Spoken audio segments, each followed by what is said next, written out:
안녕하세요. 포항공대 컴퓨터공학과 윤은영입니다. 이번 시간에는 오퍼레이터, 연산자에 대해서 공부해 보도록 하겠습니다. 자, 이번 시간에는 이 연산자에 대한 개념 그리고 필요성에 대해서 공부를 하실 거고요. 그리고 파이썬에서 제공하는 다양한 연산자들이 있는데 그 중에서 대표적으로 산술, 관계, 논리 연산자에 대해서 공부해 보도록 하겠습니다. 자, 우리가 이 파이썬이라는 언어를 배우는 이유는 무엇일까요? 제가 항상 이제 학생들에게 하는 얘기는 프로그래밍 언어, 코딩을 배우는 이유는 우리가 일상생활에 있는 문제가 있다면 이 문제를 해결하기 위한 도구로 프로그래밍 언어를 배운다라고 얘기를 하고 있습니다. 자, 우리가 일상생활에 있는 이런 문제들을 이렇게 컴퓨터에게 입력하기 위해서 자료화를 하고요. 그리고 컴퓨터를 활용해서 우리가 이런 문제를 해결하려고 합니다. 그래서 우리가 앞에서는 각각의 문제를 해결하는 방법으로 모듈 또는 함수라는 개념으로 문제를 이렇게 나눠서 해결한다라고 설명을 드렸는데요. 이렇게 모듈 또는 함수로 나눴을 때 우리가 알고리즘이란 문제를 해결하는 방법과 절차라고 말씀을 드렸어요.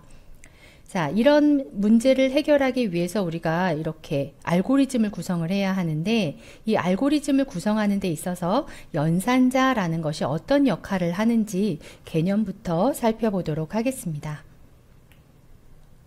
자, 연산자는 우리가 오퍼레이터라고 부르고요. 그리고 산술 연산자처럼 더하기, 빼기, 곱하기 기호 같이 우리가 이미 정의한 연산을 수행하는 이런 기호나 키워드를 우리는 오퍼레이터, 즉 연산자라고 얘기합니다.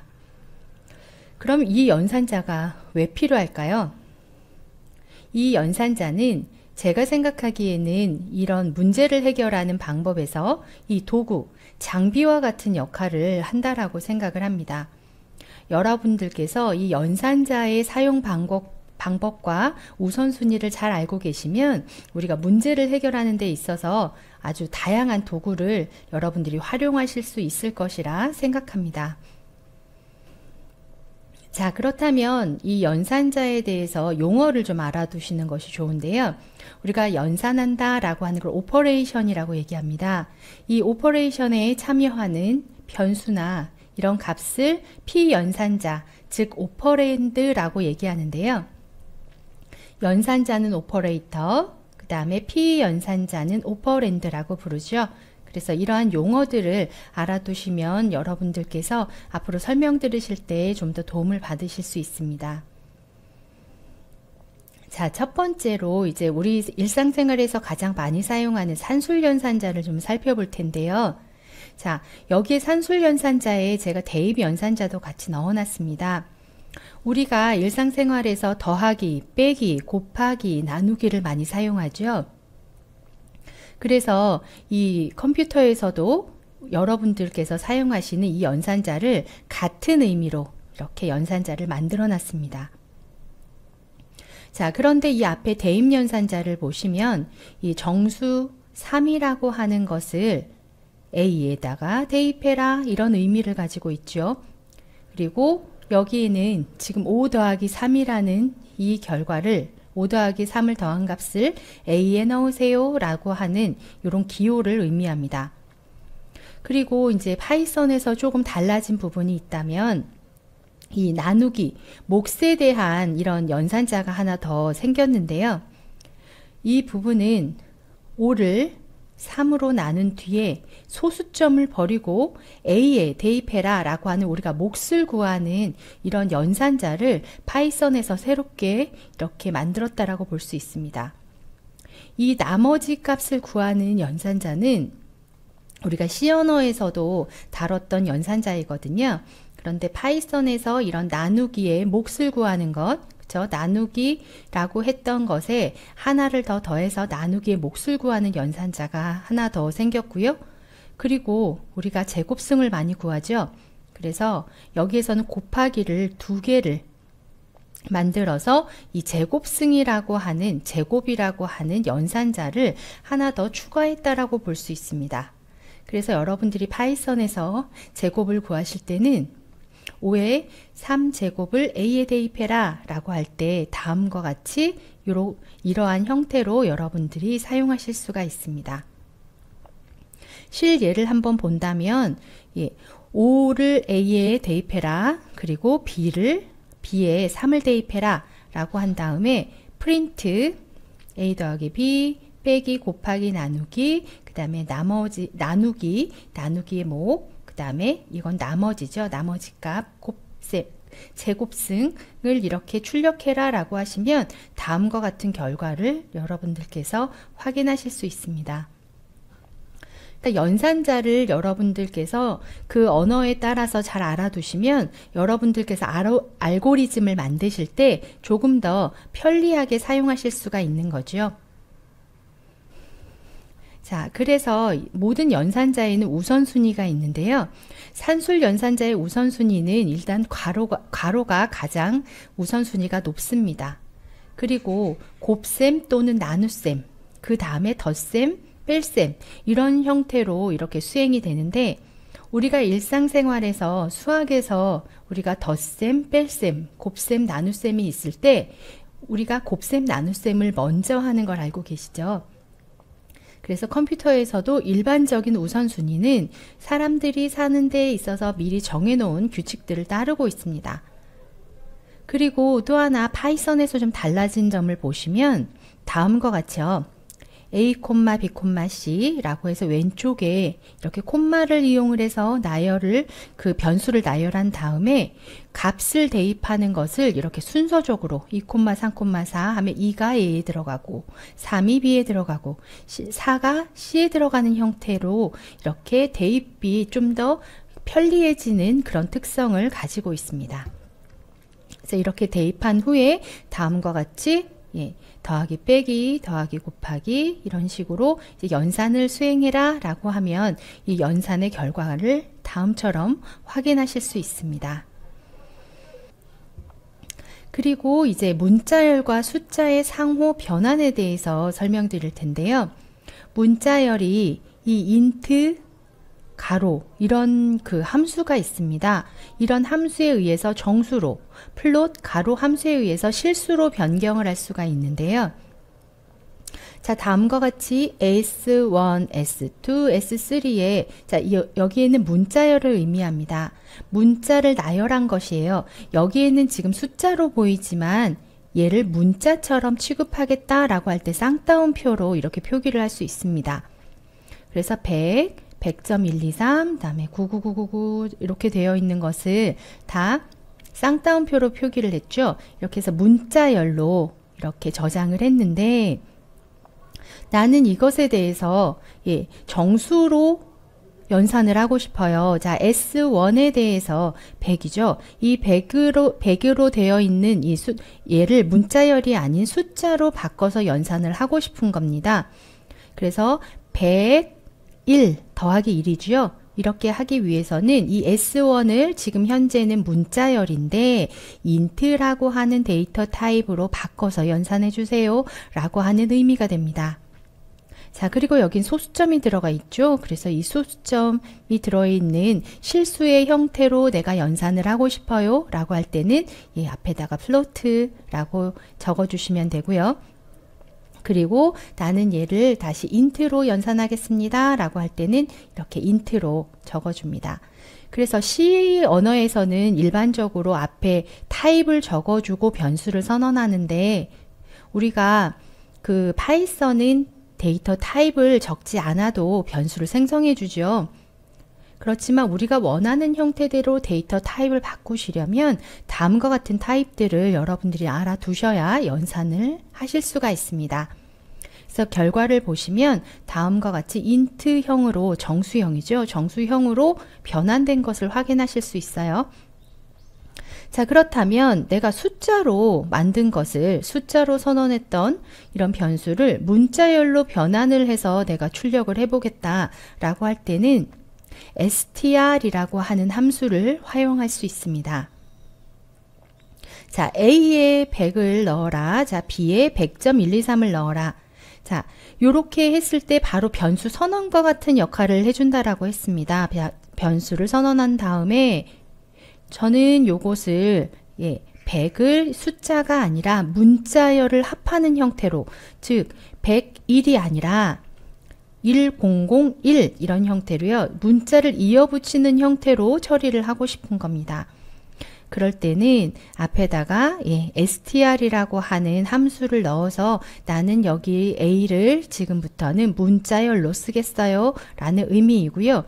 그리고 여기에서 1은 그냥 숫자 1이 아니라 이렇게 싱글 코트나 더블 코트를 넣어서 요것도 문자열로 여러분들이 만들어서 이렇게 이어 붙여 주셔야 합니다. 그리고 여기 B도 마찬가지고요. 100.123이죠. 이것을 더하기 1 하시면 100123 하고 1이 그냥 뒤에 와서 붙는 형태로 문자열을 더하는 연산을 하실 수 있습니다. 자, 그래서 제가 앞에서 말씀드렸던 대입연산자를 한번 다시 정리를 해놨는데요. 대입연산자는 어사이먼트 오퍼레이터라고 할 수 있고요. 변수의 저장값을 대입하는 요 기호가 대입 할당 연산자라고 할 수 있습니다. 그래서 이 대입연산자 오른쪽은 오른쪽 수식을 먼저 계산을 하고 결과값을 왼쪽 변수에 대입해라 라고 하는 기능을 가지고 있고요. 그래서 반드시 대입연산자의 왼쪽에는 이렇게 변수가 와야 합니다. 여기에 상수가 오거나 다른 기호가 올 수 없는 거죠. 그리고 보통은 일반적으로 이렇게 함수를 호출해서 결과값을 집어넣어라 라고 할 때도 이렇게 활용하실 수가 있습니다. 자, 그리고 이제 단축 대입 연산자에 대해서 좀 말씀을 드릴 텐데요. 컴퓨터는 한번 일을 수행할 때 단 하나의 연산자를 수행하게 되어 있습니다. 그런데 A는 A 플러스 3, 즉 현재 A의 값에다가 3을 더해서 다시 A에 넣어라 라는 문장을 수행하고 싶은 거죠. 그렇다면 지금 컴퓨터는요, 두 번의 일을 수행하게 됩니다. 현재 A에다가 더해라. 그 다음에 이 결과값을 다시 넣어라. 그렇게 하니까 두 번의 일을 수행하게 되는데 컴퓨터 입장에서는 요런 기호 하나를 가지고 한 번에 처리하면 좀 더 수행 속도가 빨라지겠죠. 그래서 다음처럼 더하기 니콜 이렇게 수행해야 될 문장이 있다면 이 더하기는 이렇게 되어 있는 요 기호를 쓰면 다음과 같은 문장을 수행해라 라고 이제 단축해서 연산자를 만들어 놓은 겁니다. 그래서 더하기, 빼기, 곱하기, 나누기, 뭐 이렇게 목에 대한 것, 나머지에 대한 것들을 모두 만들어 놔서요. 여러분들이 요런 특징을 알고 계시면 아, 이것이 조금 더 수행 속도를 빠르게 해주는구나 라고 아시고 필요할 때 적절하게 사용하시면 좋겠습니다. 자, 그리고 이제 산술연산에 이어서 제가 관계연산자도 바로 이어서 설명드리고자 합니다. 제가 강의 시간이 조금 길어질 것 같기는 한데요. 그래도 산술 관계 논리 연산을 한 번에 설명을 드리는 것이 좋을 것 같아서 같이 이제 설명을 드리도록 하겠습니다. 자, 관계 연산자는 우리가 릴레이셔널 오퍼레이터라고 하는데요. 이 두 개의 연산자지요. 오퍼랜드 사이의 관계, 릴레이션에 따라서 크냐, 작냐, 뭐 같으냐, 다르냐, 뭐 이런 것들에 따라서 이제 결과를 도출해주는, 그러니까 큰지 작은지 같은지를 비교하는 것, 그리고 이것에 대한 건 결과가 두 가지로 나오겠죠. 뭐 참이냐 거짓이냐 이렇게 두 가지로 나오게 하는 이런 연산자를 우리가 관계 연산자라고 합니다. 그래서 요 연산자를 관계 연산자라고 하고요. 이 연산자는 결과가 참이나 거짓 두 가지로 나오는데 보통 C 언어에서는 참일 때는 숫자 2를 출력해 주고요. 거짓일 때는 숫자 0을 출력해 줍니다. 파이썬에서는 이렇게 영문으로요. true 하고 false 라고 하는 이 문자를 직접 이렇게 프린트를 이용을 해서 출력해라, 결과를 출력해라 라고 하면 이렇게 문자로 출력해 주는 특징을 가지고 있습니다. 그리고 이 관계연산자는 단독적으로 쓰이기보다 주로 우리가 이 흐름을, 프로그램의 흐름을 제어하는 if문이나 또는 반복문 for나 while에서 주로 많이 사용되기도 합니다. 자, 그래서 관계 연산자의 종류를 표로 이렇게 정리를 해놨는데요. 자, 여기에서 앞에서 났던 크다, 작다, 크거나 같다, 작거나 같다, 이러한 기호들이 있고요. 그 다음에 아까 우리가 대입연산자에서 봤던 이 기호가 두 개가 이어져 있으면 두 개의 피연산자의 값이 동일하냐 라는 걸 물어보는 겁니다. 같으면 참이 나오고요. 여기에서는 같지 않아야, 두 값이 달라야 참이 나오는 이런 관계 연산자들을 만들어 놨습니다. 그리고 특히 이 크거나 같다, 작거나 같다라는 연산자들은 나중에 우리가 for라고 해서요, 반복문이죠. 나는 1부터 1000까지 더하고 싶어요 라고 할 때 1000까지 포함을 할 거냐, 아니면 포함하지 않을 거냐, 작을 때까지 할 거냐, 이런 것에 따라서 여러분들이 관계 연산자를 선택해서 사용하실 수 있습니다. 그래서 관계연산자의 출력 결과를 잠깐 보여드리면, 자, A에는 100이 들어있고 B에는 200이 들어있습니다. 그리고 같다, 같지 않다, 뭐 이런 기호에 대해서 쭉 프린트를 해보면, 자, A하고 B는 어때요? 다른 값을 가지고 있죠. 그래서 이것의 결과는 거짓이 나오게 됩니다. 그리고 A하고 B가 같지 않다라는 기호가 나왔을 때는 true가 나오게 되는 거죠. 같지 않은 것이 참이기 때문에요. 그래서 그러한 형태로 지금 false와 true가 이렇게 출력된 것을 확인하실 수 있습니다. 자, 그리고 여러분들께서 프로그램을 하실 때 좀 주의를 하셔야 되는 사항이 있는데요. 그 부분은 예를 들어서 내가 이 같다라는 연산자를 쓰셔야 하는데 이렇게 assignment operator, 즉 대입연산자를 잘못 쓰실 경우들이 있습니다. 자, 이것은 A와 B를 비교하기 위한 이런 연산자가 아니라 대입연산자를 사용하셨기 때문에 이런 경우에는 우리가 오류가 발생하시게 되니까 이런 부분들은 참고하셔서 주의를 해주시면 좋을 것 같습니다. 그래서 이 의미는요, B를 A에다 넣어라 라고 하는 의미가 됩니다. 그래서 이 부분과 이렇게 혼동하지 않도록 여러분들이 잘 살펴서 사용하시기 바랍니다. 자, 그리고 다음으로는 논리연산자에 대해서 설명드리도록 하겠습니다. 이 논리연산자는 이렇게 and, or, that 이런 기호로 되어 있는데요. 이렇게 영문으로 단어로 되어 있습니다. 자, 이것은 어떨 때 쓰이는지 한번 살펴보면은요. 자, A하고 B라고 하는, A와 B라고 하는 P연산자가 있습니다. 자, A하고 B의 P연산자가 있는데 이 둘 간의 관계를 봤더니 이 둘은요, 참이나 거짓, 참 또는 거짓의 관계만 서로 있는 그런 그 P연산자라고 한번 가정을 해보겠습니다. 그렇다면 이 둘은 두 개가 다 참이거나 아니면 A는 참이고 B가 거짓이거나, 그렇죠? A가 거짓이거나 B가 참인 경우, 아니면 둘 다 거짓인 경우, 이렇게 네 개의 관계가 있을 겁니다. 자, 이런 경우에 and는 그리고라는 뜻을 가지고 있죠. 그래서 그리고는 두 개가 다 참이어야만, 둘 다 참이어야만 참을 출력을 해주고 나머지는 거짓을 출력을 해주는 연산자를 의미합니다. 둘 다 참이어야만 참이다 라고 되어 있죠. 그래서 사용 예를 봤을 때, 자, A가 100보다 큽니까?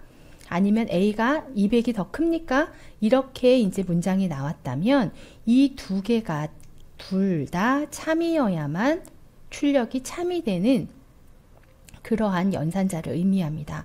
여러분들께서 이러한 연산자에 익숙하시다면 이제 지금 뭐 바로 이해가 되실 텐데요. 아니신 분들은 이게 무슨 의미인가 이러실 거예요. 나중에 제가 이 부분은 실예에서 좀 더 자세히 설명을 드릴 겁니다. 자, 그래서 OR은 보시면요, 또는이라는 그 뜻을 갖고 있죠. 우리가 한글로도 또는, 그렇죠? 둘 중에 하나만 참이어도 참일 경우를 의미합니다. 그래서 A하고 B를 OR로 연결할 경우에는 두 개가 다 거짓일 경우에만 거짓이 출력이 되고 나머지는 다 참일 출력이 되는 그러한 연산자이죠. 그리고 not, 우리 느낌표인데요. 이 느낌표를 이 피연산자 앞에 붙이게 되면 무조건 반대로 바꿔주는 연산자입니다. 지금 A가 true, true, false, false 이렇게 나왔죠? 이 A에 대해서 not을 붙인 것이기 때문에 여기는 거짓, 거짓, 참, 참이 출력되는 것을 볼 수 있습니다. 자, 이러한 연산자가 어디에 쓰일까요? 참 다양하게 많은 문제를 해결하는 데 쓰이는데요. 실예에서 자세히 설명드릴 예정입니다. 네, 그렇게 해서 요 간단한 예제만 한번 살펴보도록 하겠습니다. 자, A에 99라는 것이 들어가 있어요. 그리고 A가 100보다 작냐? 크냐? 라고 물어보는 거죠. 자, 여기에서는 제가 앞에서 and하고 or이 있을 때, not이 있을 때 둘 다 참 아니면 거짓 둘 중에 하나만 선택한다라고 되어 있는데 지금 이 상태를 한번 보면 관계연산자이죠. 관계연산자에서 결과는 참 아니면 거짓으로 나온다라고 말씀드렸습니다. 그래서 지금 현재로는 지금 A가 99이므로 얘는 거짓이 나오죠. 거짓이 나오면 and는 둘 중에 하나만 거짓이어도 거짓이 나오기 때문에 이 뒤에를 뭐 고려할 필요도 없이 얘가 거짓이 나오는 것을 우리는 알 수 있습니다. 그렇죠? 자, 그리고 그 다음에 or 같은 경우에는요. 자, A가 크냐라고 해서 여기에 지금 거짓이 나오는 걸 알 수 있는데 or은 둘 중에 하나만 참이어도 참이죠. 그래서 뒤에 와봤더니 자, 200이 더 크냐라고 물어보죠. 네, 그럼 이 부분은 참이 됩니다. 그래서 이 두 번째 문장은 true가 이렇게 출력되는 걸 볼 수가 있고요. 자, 그리고 세 번째로는 자, A하고 100이 같으냐라고 물어보죠. 100이 같지 않으니까 얘는 어떻게 됩니까? 거짓이 되죠. 거짓에 대한 not을 붙이게 되니까요. not이라서 얘는 true가 됩니다. 네, 이렇게 해서 이번 시간에는 산술 관계 논리 연산에 대해서 설명을 드렸습니다. 제가 이제 앞으로 진행되는 강의에서 이런 부분들이 나오면 실예에서 조금 더 자세히 설명드리겠습니다. 수업 들으시느라 수고 많으셨습니다.